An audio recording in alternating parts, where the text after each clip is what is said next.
शरारती गुलहरी।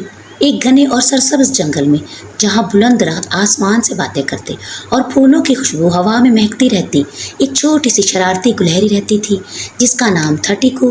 टीकू निहायत फुर्तीला और तेज़ और शरारती था। इसकी मोटी सी भूरी दुम हमेशा हवा में हिलती रहती और इसकी छोटी छोटी आंखों में हर वक्त कोई न कोई शरारत चुभती रहती।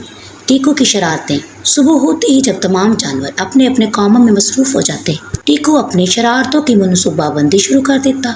कभी वो खरगोश की गाजर छुपा देता, कभी कछुए की पीठ पे बैठ के रंग लगा देता और कभी परिंदों के घोंसलों में अंडे इधर उधर कर देता।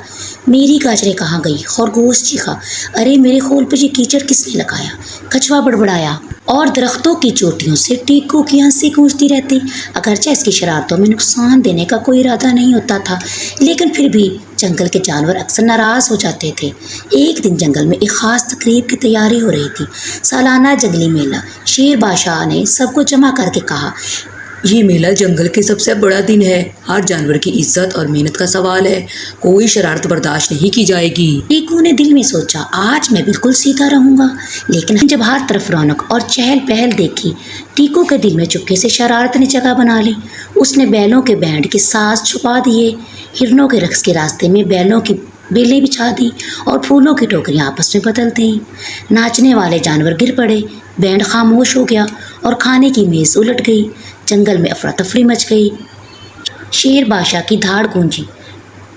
ये सब किसने किया है? सब जानवर एक दूसरे की तरफ देखने लगे और फिर सबकी नज़रें टीकू पे जा टिकी, जो एक झाड़ी के पीछे चुपके से और छुपने की नाकाम कोशिश कर रहा था।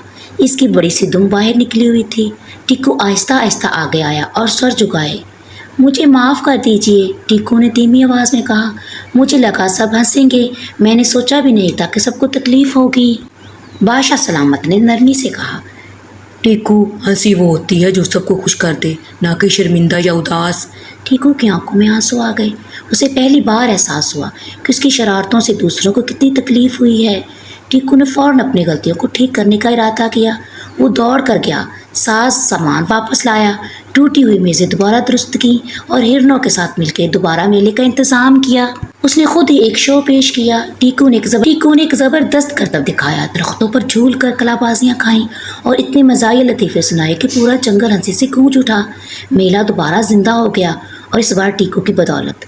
इस दिन के बाद टीकू ने तहैया कर लिया कि वो अपनी फुर्ती और जहानत को मुस्बित कामों में इस्तेमाल करेगा।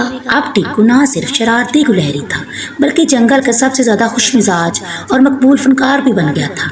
जहाँ भी टीकू जाता, वहाँ हंसी और खुशी और मोहब्बत का माहौल बन जाता। प्यारे बच्चों, हमें इस कहानी से सीख मिलती है कि शरारत वक्ती हंसी ला सकती है, लेकिन मेहनत, मोहब्बत और खलूस हमेशा दिलों में खुशी बसाता है।